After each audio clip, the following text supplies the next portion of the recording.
Bronx Arts. Today is Thursday, June 18th, 2020. I am Emily Gonzalez. Good morning, Bronx Stars. Happy Thursday. Mr. Canuel here. We have a very special Lights Up for you, and we're almost at the end of the week. Can you believe it? Flying by. I cannot believe that. Let's jump right into our announcements. Emily, what is our first announcement? We have exactly 5 days of school left. Be sure that you are completing all of your work in all of your classes. Remember, work completion is 30% of your grade and can make a huge impact on your final grade for the fourth quarter. Yeah, that is great advice. We keep pushing it because it's true. Get that work done, get that work in. Next Tuesday, this coming Tuesday, the 23rd, instead of having classes, we're going to be doing an all school online escape the room challenge. This is going to be a lot of fun. We get to work in teams, but remember, we want to base the teams based on your preferences. But if you don't complete your advisor assignment, that survey, we don't know what your preferences are, and you'll just get placed with any team. So be sure that you get that in. And this is just like any virtual escape room. You're going to be seeing clues, answering riddles, things like that, and you put everything together so that you can, well, escape the room. And just a quick reminder that on June 23rd in the evening, 6:30 p.m., we have our annual Bronx Arts fundraiser. So we are going to be talking to some scholars about their art.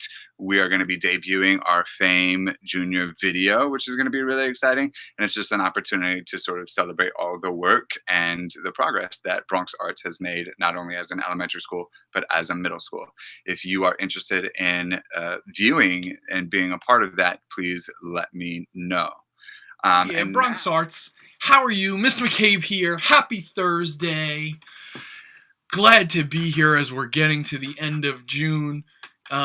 Super excited about everything I'm seeing. Attendance is still super high. We miss y'all. We love y'all. It's great seeing you. There are some kids who I'm seeing engaging even more this week than you were last week. Again, proving that Bronx Arts scholars are the best scholars around. We knew it, and now we have data to prove it. Want to talk to you about a couple of things. One, tomorrow, Friday, there are no new meets. Y'all earned that. With 100% of kids starting those tests, with kids finishing those tests, with some of the nice scores that we saw on those ANET tests, with you being willing to take it in June, you earned it. So tomorrow, there are no meets. Now, we do want you to log on and watch Lights Up. We do want you to check your Google Classrooms, but there are no new meets, no new assignments. Great job. Number two, I'm getting a lot of questions about, did I pass? Did I not pass? When am I going to find out? What does that mean? So a couple things. One, if we were going to keep you in the grade where you are, to hold you back, to retain you, you would know already. You do know already. We have had that conversation with you. If we have not had that conversation with you and your parent, it most likely means that you're being promoted to the next grade. Congratulations. Doesn't mean the work stops, just means you're being promoted to the next grade. Number two, all students will be getting report cards. We will be mailing them on Monday. So your teacher's grades are due tomorrow, Friday. We are going to mail all the report cards on Monday. Those will all be to your house the next week. You will find out whether or not you passed your classes, what you will need. Last thing, next week there will be an announcement of some challenges we have for work you can do over the summer. So again, if some people have already been invited to summer school, if you are not invited and you are looking for summer work, email me. If you are not invited and you're not looking for summer work, we're providing some summer work anyway because we want to keep your brains going. So, again, no meets tomorrow, which is Friday. Number two, if we have not talked to you already about you staying in the grade that you're in, you've been promoted. Number three, report cards are coming next week. Hopefully they are a celebration of incredible success that you've seen throughout this year and in distance learning. Please make sure you watch Lights Up tomorrow. Please make sure you watch Lights Up every day. We miss you. We love you. We will talk to you soon. And now it is time for our good news. Good news. Emily, share some good news. So some good news I have is I've been able to spend time with my family, like, as time goes on, because with quarantine and everything, I haven't been able to, but now I am, so I'm happy to see them. What's your good news? My good news is I read a really nice article earlier today, and that was a teen in Buffalo. Um, there have been protests and things going on all over the country and all over the world, as we know, which is incredible. But when people gather, trash begins to build up. That's just something that tends to happen, and that sort of thing. So this teen, after the protest happened, he decided to go around and start cleaning up his town. The article says that he spent 10 hours back to back to back to back to back cleaning up his town just because he has a love for his community. And the community was really excited about this. Not only did he get a car, yes, he got a car, the community got him a car, but he got a full scholarship. He was just doing something out of the kindness of his heart and pride for his community. And the community said, you know what, you deserve more. And they decided to give back. So just a friendly reminder that when you give back, sometimes people recognize it and you get back. All right. That is my good news. Emily, thank you so much for sharing your good news. Sharing with family is always incredible. All right. And now we are going into our Black Lives Matter segment. Again, we are continuing the conversation because the conversation can never, ever stop. We have to keep making our voices heard, and we have some extra special voices being heard today. But we're going to start with something very special. So recently, in sixth grade ELA class, scholars have been writing poems about the world today. Emily was invited to host, but not only is she doing that, but she is sharing a very special poem that she has written and shared with some of the sixth graders. But it's important that all of our school and the seventh graders know a little bit about what the sixth graders are doing. When I heard that we had to write a poem in ELA, first of all, I was happy because I do like to write, and especially poems, I have fun doing them. I knew the topic that we had to do, which was about what's going on in our world today. What came to my mind was the riots, George, just everything that happened, and it just everything came to my mind, and just thinking about what it really means to me, and just putting that into the poem. It was not really easy for me, but it was good for me to get my thoughts out. The title is Black Lives Matter. By now, 2020, you would think it's over, right? But people of color are still discriminated against day and night. Look out your window, open your eyes, and realize that we're burning buildings and cars left and right. George Floyd, innocent man, but will you believe me when I tell you he was killed not even with a hand, with a knee? Isn't that crazy? The beautiful color of his skin held against him. It wasn't his choice of how he's presented. 8 minutes, 46 seconds, the amount of time it could take to get to heaven. Not our world is scarred forever, no going back. This is not the first time a colored person has been attacked.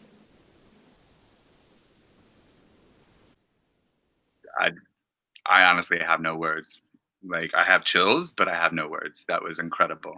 And to add on to this conversation, we have some other guests this morning. We also have Bryant Stocks, a scholar who wanted to share some of his thoughts.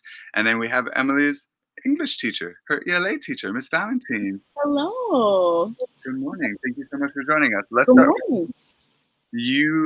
Let's start with you, Bryant. You reached out because you wanted to share your voice, and that's what the Black Lives Matter segment is all about. So share a little bit about what is on your mind and what you wanted to share about the things that you have been hearing and seeing. What I have been hearing is disaster, sadness, crazy things going on with Black people in this world, how Black people are really trying to fight for justice to get their power because since for years Black lives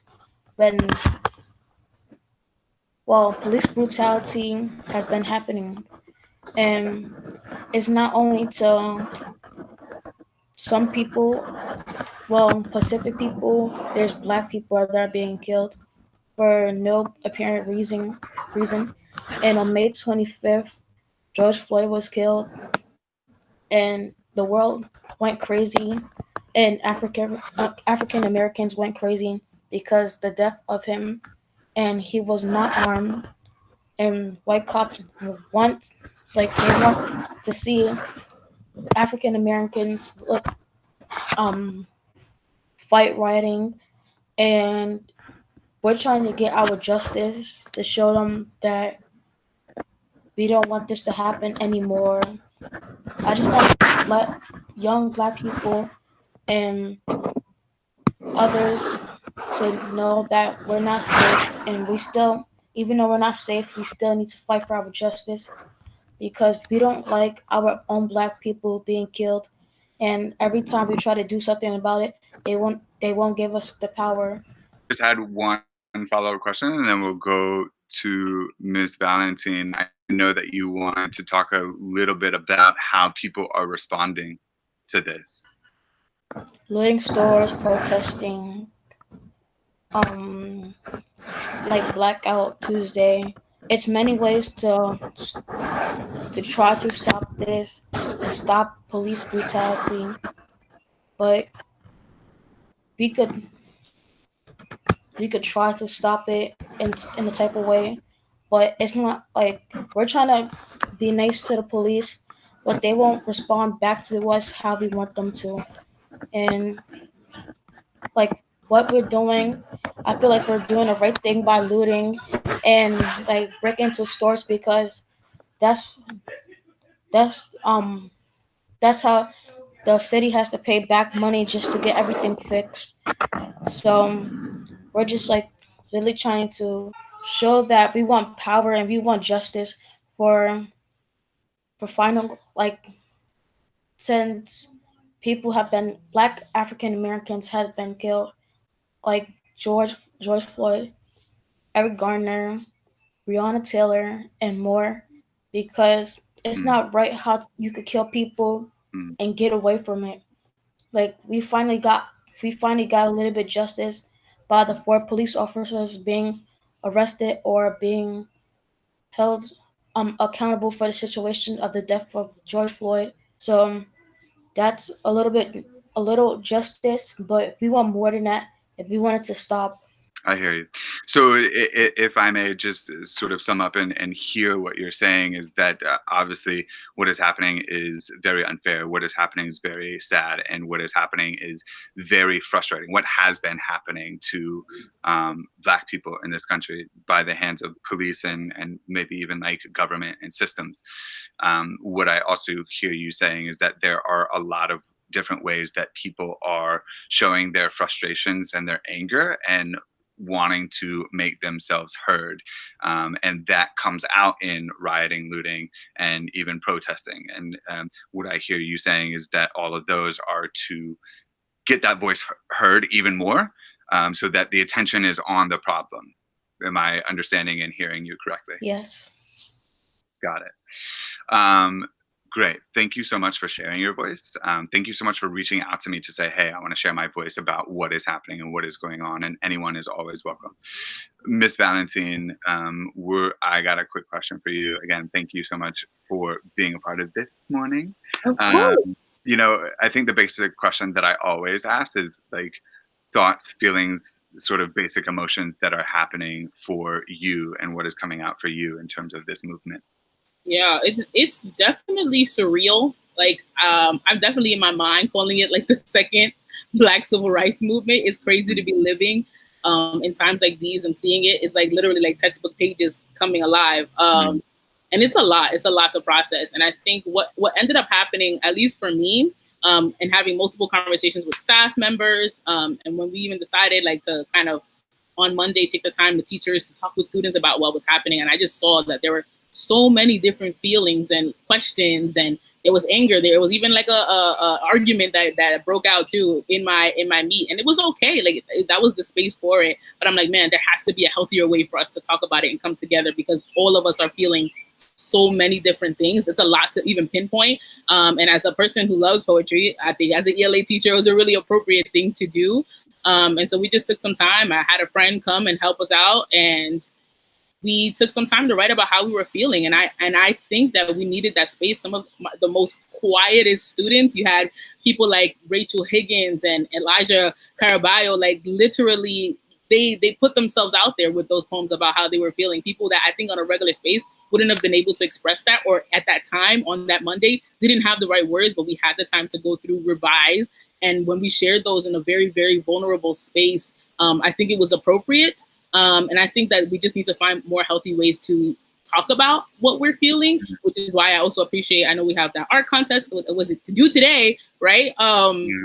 It's another really healthy way to use the arts to talk about what's happening. It's a lot to process, and even put into like a few nice sentences, even from Ms. Valentine, is hard. And so I appreciate every scholar that has come on to Lights Up and is willing to talk about what's happening today and speak on the Black Lives Matter movement and segment.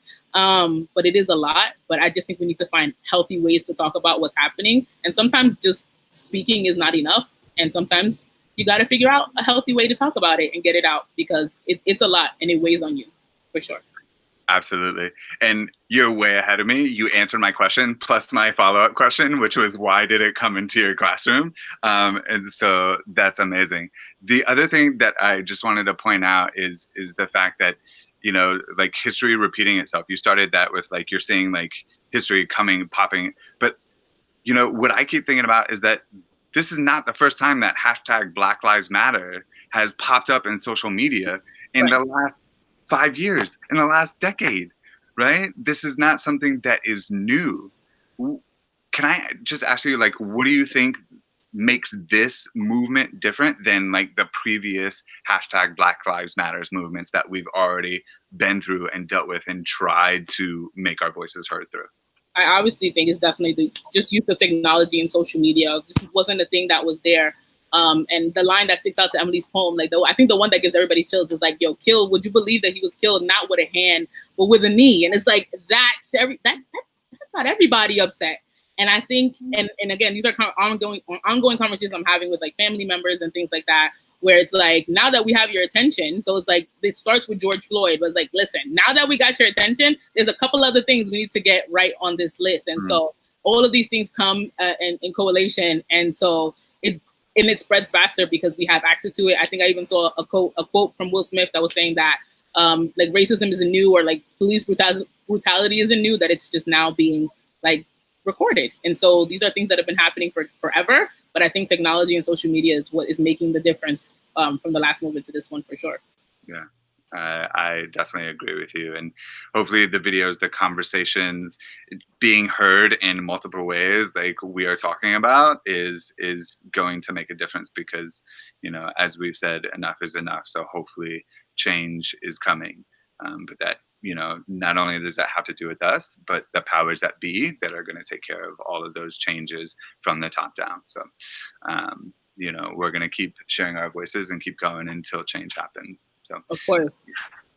Again, Emily, thank you so much for sharing that beautiful poem. Bryant, thank you for sharing your voice. Miss Valentine, thank you for sharing your voice.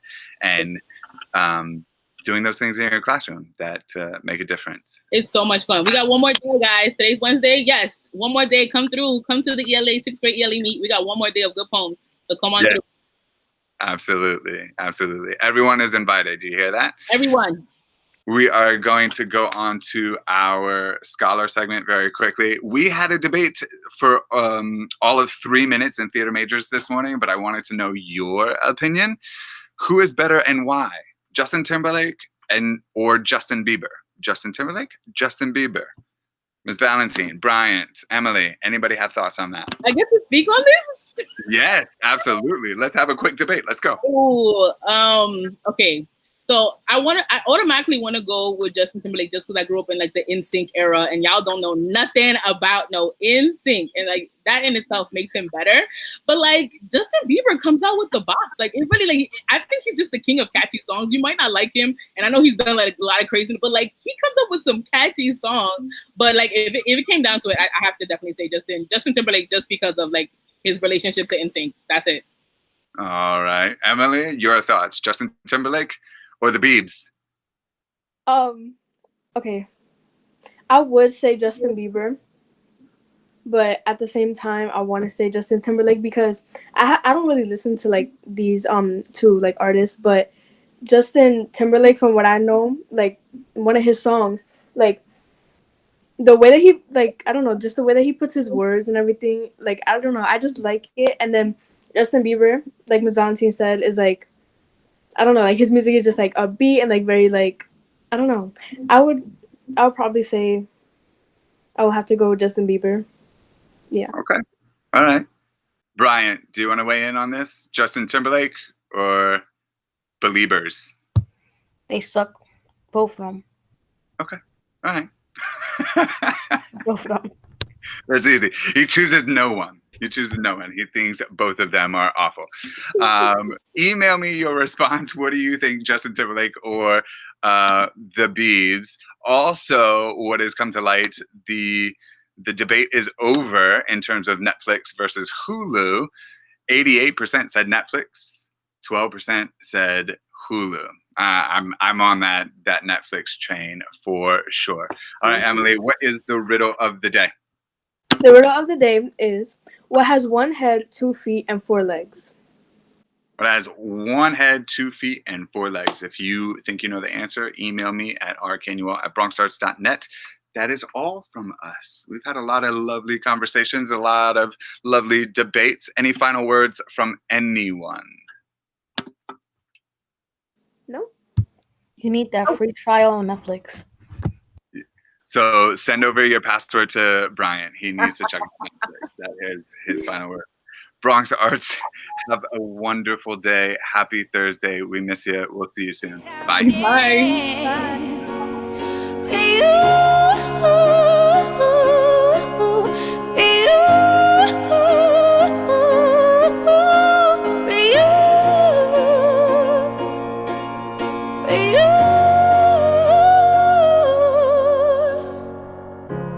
The silence is it. Why